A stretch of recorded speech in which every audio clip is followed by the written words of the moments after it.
Hey guys, it's your boy Mark Sanders back with another video. Well, just got off the air. Here's my review, WWE SummerSlam 2023. Now, this was a really good SummerSlam. You know, there really wasn't anything bad on the show at all. Every match was good. Maybe some matches weren't quite as good as you might have hoped, you know. I wouldn't blame that on the wrestlers. I do think everyone did their best tonight. And I'm going to give you guys my thoughts. Now, I really got to go to the toilet, but I want to do my review first. Get my review out there, underway. And, yeah. So, yeah, WWE SummerSlam 2023. I woke up maybe 10 minutes after the show started. And then my aunt was already on the living room TV. I was asking her, can I please have the TV so I can watch the show? And I got to give a huge thank you to my bestest friend in the whole universe, Bishop Wilson, for lending me his WWE Network account info so that I could watch this show. Yeah. So, opening match, Logan Paul versus Ricochet. Man, these two, Royal Rumble and Money in the Bank, fantastic chemistry between these two. So glad we got a one-on-one match. But like I said, I woke up a bit late, so thankfully the show just started, and I feel like when I finally turned on the show to watch it live, that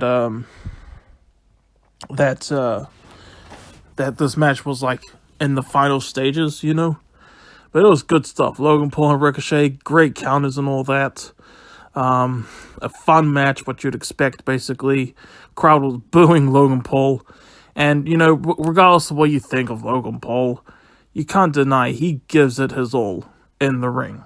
He absolutely tries to give you guys the best match, or at least as best as he could give you. No doubt about that. So, yeah. The ending came, one of Logan Paul's friends, we couldn't see his face really, but he had a cap on, basically went to ringside, handed Logan Paul brass knuckles. 5 years later, The Miz won against Daniel Bryan with brass knuckles. 5 years later, Logan Paul pins Ricochet with brass knuckles. I don't know if this feud is going to continue or what. But Logan Paul wins. He hasn't won a match in a long time. So, yeah. Maybe not since last year's SummerSlam even. But anyway.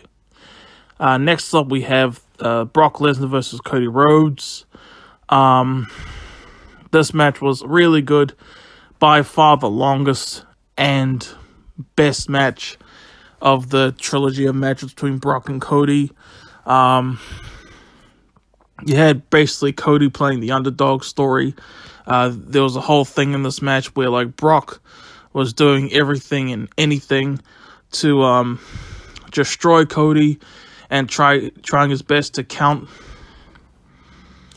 out Cody Rhodes.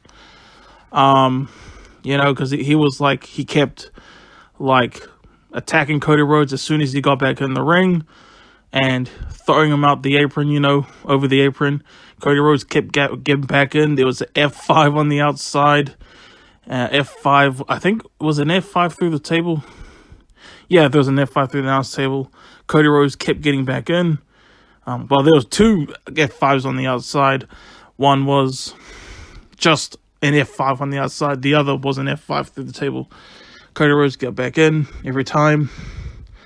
Brock definitely had this match in for a good chunk, and the ending of the match came. Cody Rhodes hits 3 consecutive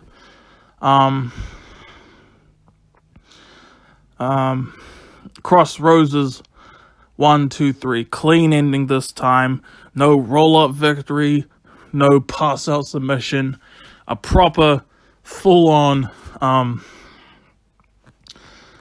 victory. And I loved the post-match. I loved the post-match where Brock Lesnar shook Cody's hand and raised his arm. Very out of character for Brock, but showing respect to Cody Rhodes, I love it. Next up was the Slim Jim Battle Royal, whatever. A lot of great big names in this Battle Royal. You didn't really see that in Battle Royals, because a lot of times it's just mid-card wrestlers, you know what I mean? Shinsuke was in it, AJ Styles was in it. Obviously, the crowd was going nuts for LA Knight. Omos got eliminated by like everyone that was still in the ring. It was down to AJ Styles, Sheamus, and LA Knight. What's his name? Karrion Kross came out to eliminate AJ Styles after Karrion Kross was already eliminated. Like, you think it's done between me and you, AJ, or something like that. And then, what happened afterwards? And then it was down to Sheamus and LA Knight, and the latter won the Battle Royal. So LA Knight won the Battle Royal. Good for him. Everyone's been hot on LA Knight lately. I like LA Knight. I'm not like a massive LA Knight fan, but a lot of people really love him. So good on him for winning this. And yeah, there's not really much you can say about Battle Royals though, but yeah. Next up, we have MMA Rules Match. Ronda Rousey versus Shayna Baszler. I think this match is going to go down as underrated. I really enjoyed this match, honestly. No pinfalls in this match. MMA rules. It was great technical wrestling for like 7 minutes. Great technical wrestling. I really enjoyed it. And, like I said, going to go down as underrated. And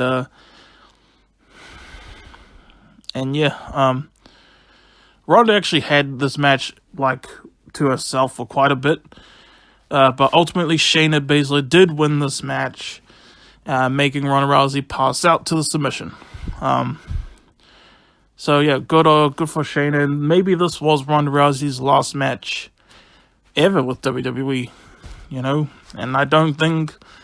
At first they did, but man, like Ronda Rousey is a big name, and if this was her last match, we didn't appreciate her enough, honestly. But I really enjoyed this match, honestly. But yeah, next up, the next match honestly underwhelmed me, mostly because of the runtime. It was quite short. Intercontinental Championship match, Gunther defending against Drew McIntyre. I enjoyed it for what it was. It was like 8 minutes long though. They did get some good stuff in there. Drew McIntyre was the first one in WWE, I believe, to pin Gunther. That was way back at Survivor Series 2019. If you guys remember that, when Gunther was Walter, and Drew eliminated him in like 2 minutes. Yeah. And here they are, finally having a match 1-on-1.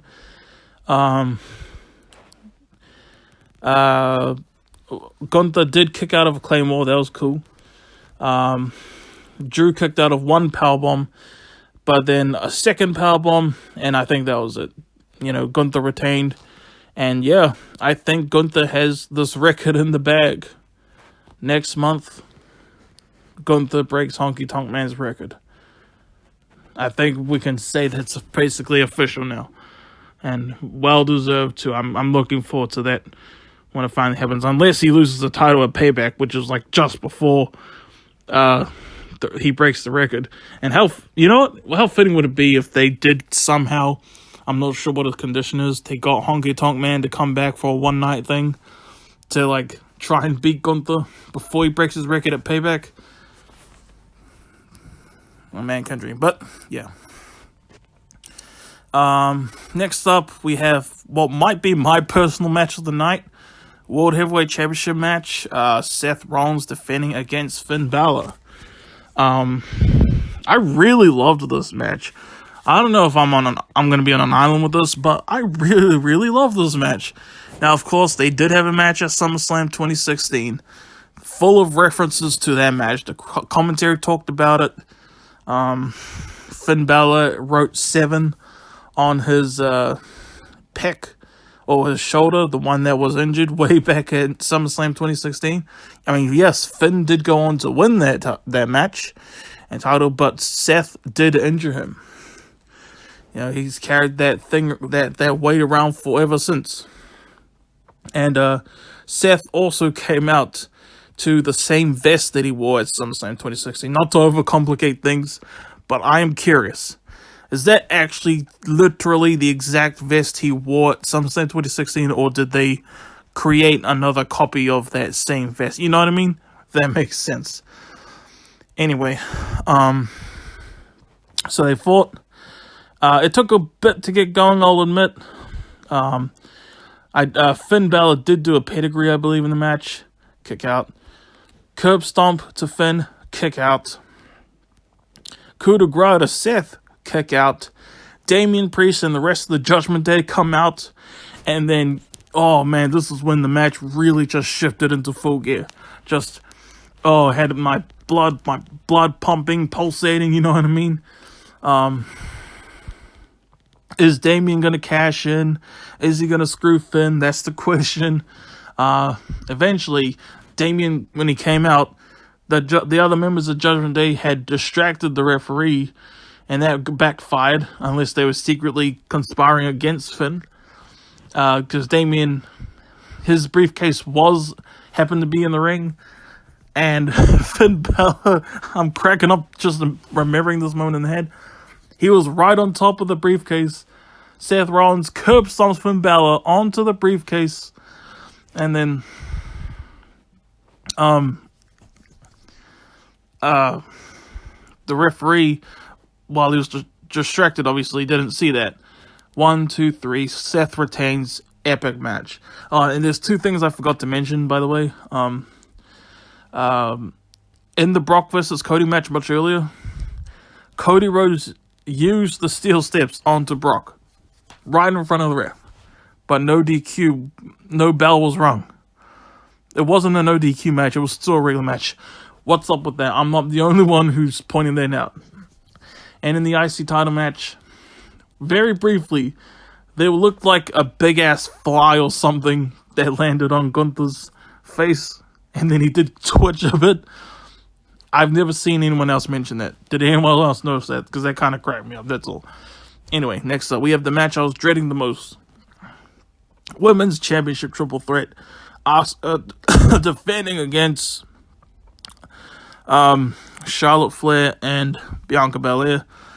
I was dreading this match because I don't want that BITCH Charlotte to win.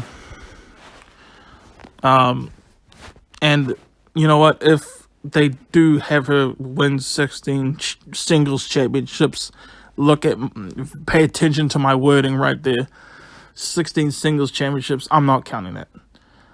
That's still John Cena's 1,000,000,000%. And this was a good triple threat. Like I said, maybe a lot of people thought it wasn't.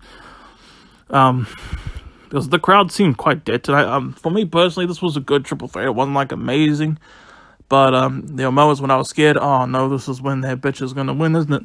And Asuka, there was a moment in the match where it looked like Bianca Belair was out of it, like she hurt her ankle, even though she obviously only in the storyline hurt her ankle. But and then she was about to go to the back area while Charlotte and Asuka still went at it. But then when Charlotte had the figure 8 in, that's when Bianca Belair was coming back. What do you call it? 630 splash, whatever, you know. She did that to Charlotte while she had Asuka in the 4-6, the splash or whatever.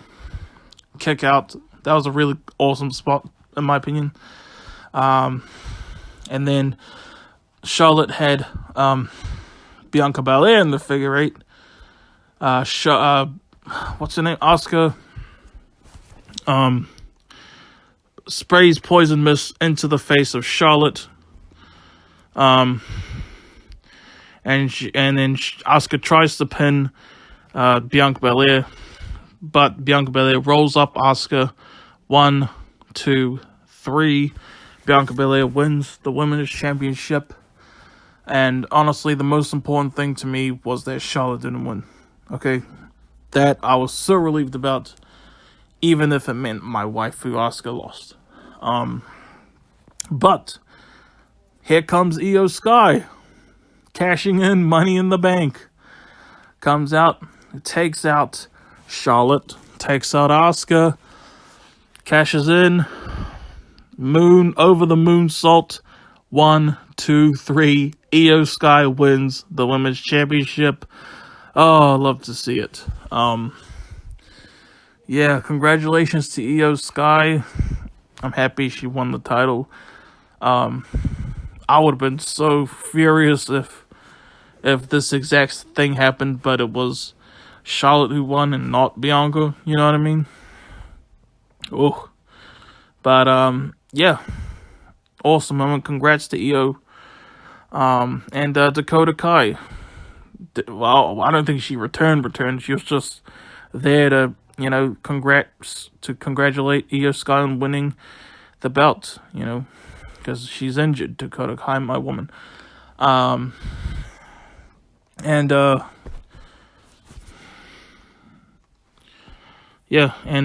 year at SummerSlam 2022, Bayley, Io, and Dakota returned to WWE. And a year later, SummerSlam 2023, they're in there celebrating Io winning the women's title. Love to see it, y'all. But yeah. Now going for the main event. Tribal Combat. Undisputed Universal Championship. Roman Reigns defending against Jey Uso. Roman finally defending the title again since WrestleMania 39. This match was awesome.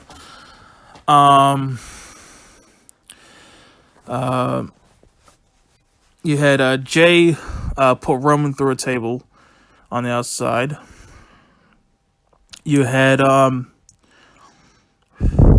you had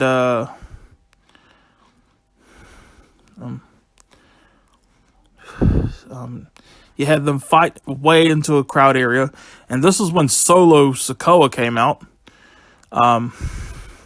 Wasn't the thing about Tribal Combat was that family members couldn't interfere? Come on, man. I know that, I don't know if I didn't catch on or something. I don't know. But they dragged Jey back in. They tried to do the Samoan Spike spear combo, but Jey ducked out of the way. Roman accidentally spears Solo. Solo, the cracks are showing in Solo. Like, he's kind of on to Roman. Jey puts Solo through the announce table. Apparently, Solo did that to Jimmy a few weeks back, but I didn't see that, personally. Jey speared Roman a few times throughout this match, actually. He did it like 3 times, twice in the ring, and another spear through the barricade. And yep, Uso splash from Jey Uso. Looks like he's finally gonna... Actually, this was like the second Uso splash he did in the match. He's finally gonna win the title, but out comes a mystery attacker, pulling Jey out of the way. Jimmy Uso screwing over his brother Jey after everything they've been through. Roman spears Jey through another table that was set up in the ring. 1, 2, 3. Roman Reigns retains, and that's the end of SummerSlam. But yeah, SummerSlam was really good. Nothing bad on the show at all. Maybe a few matches that weren't as good as you might have hoped, but I really enjoyed SummerSlam. And if you guys watched SummerSlam, hope you guys enjoyed too. And yeah, I like how my review turned out. If you guys enjoyed my review, let me know. It would mean a lot. And yeah, I'm your boy, Mark Sanders. Hope you enjoyed. Until next time, y'all. Peace out. Have a good one. And I'll see you later. Peace out, y'all.